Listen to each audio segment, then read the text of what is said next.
Hello,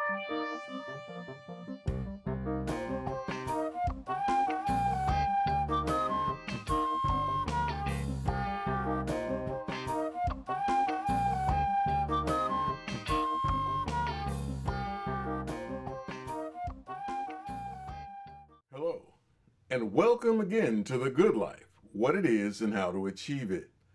I'm your host, Michael Parkman, and this week we're going to talk about getting understanding. Now, we're going to take as a reference Proverbs 4:7, where it says, "Wisdom is the principal thing, therefore get wisdom, and with all thy getting, get understanding." The second reference point is from an ancient Chinese philosopher, Confucius. By three methods we may learn wisdom. First, by reflection, which is the noblest. Second, by imitation, which is the easiest. And third, by experience, which is the bitterest. And last, we're going to go to Leonardo da Vinci, who says, "I have been impressed with the urgency of doing. Knowing is not enough. We must apply. Being willing is not enough. We must do." Now, for all of us, learning is, as it should be, a continual pursuit. Never should we fall into the complacency of thinking that we know it already. There is always something new to experience and new to learn if you open your mind to the possibilities. If you doubt this, let me pose this question to you. Have you ever reread something and then found new meaning with repetitive reading? I know for me, I have. And I'm going to venture forth to say that for you, it's the same thing. Now, if wisdom is the principal thing, then I guess we should probably look at and explore just how to get wisdom. Chiefly, the fear or reverence from the Lord is the beginning of wisdom. However, there are the three methods which we mentioned, which are reflection, imitation, and experience. Reflection refers to objectively looking at the events that have transpired in your day that you were a part of and your reactions to everything that happened. And then deciding, was this the correct way of doing this? Could this have been done better? Could it have been done differently? So reflection, there's a Japanese term called Hensei Kai, which is a reflection meeting, which is what it translates to. But that's what you need to have with yourself, which is a reflection meeting so that you can look at the events of the day and look at your actions or non-actions and then determine if these were the correct actions for that situation. You always want to have an understanding of who benefits and who suffers from your actions.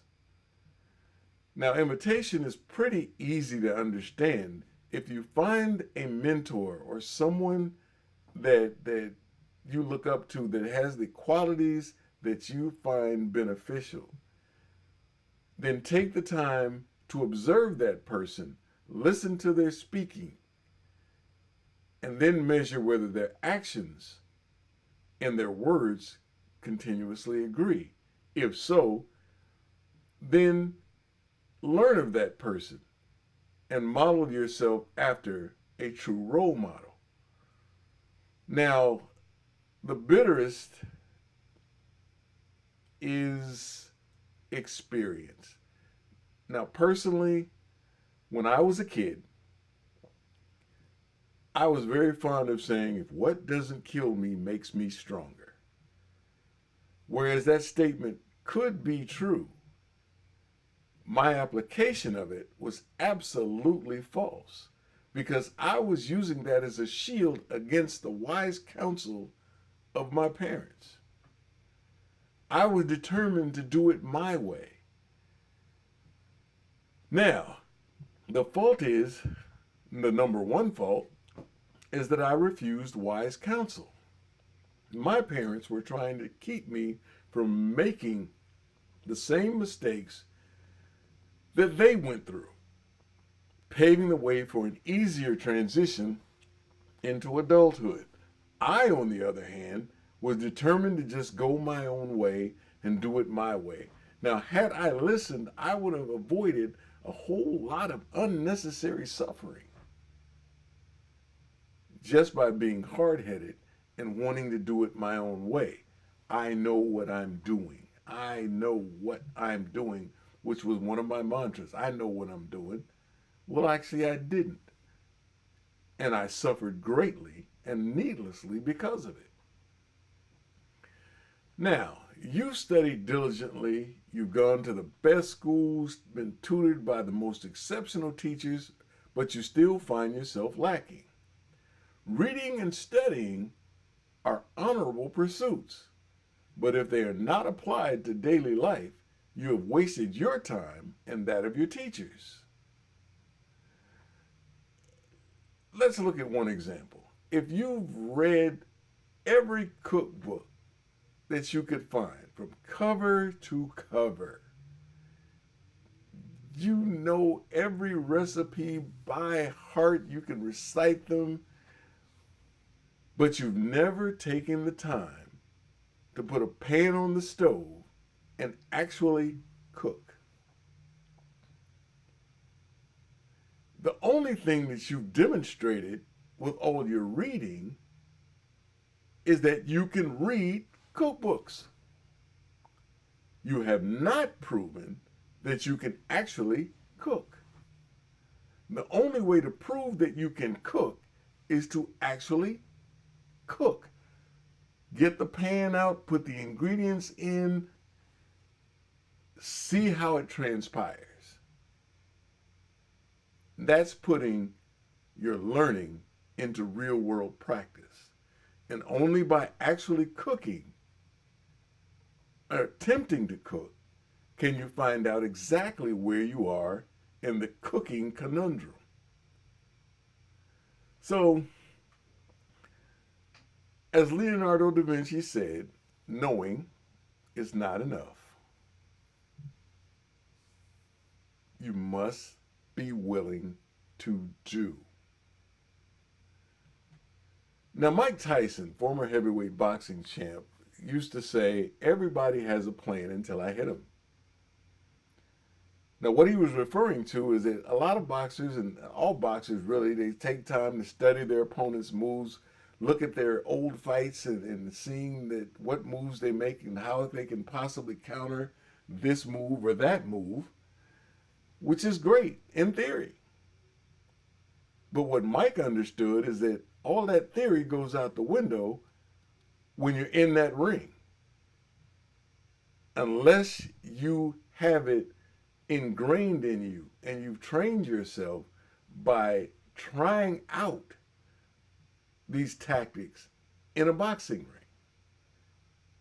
If you've been hit, you've been knocked down and you got back up.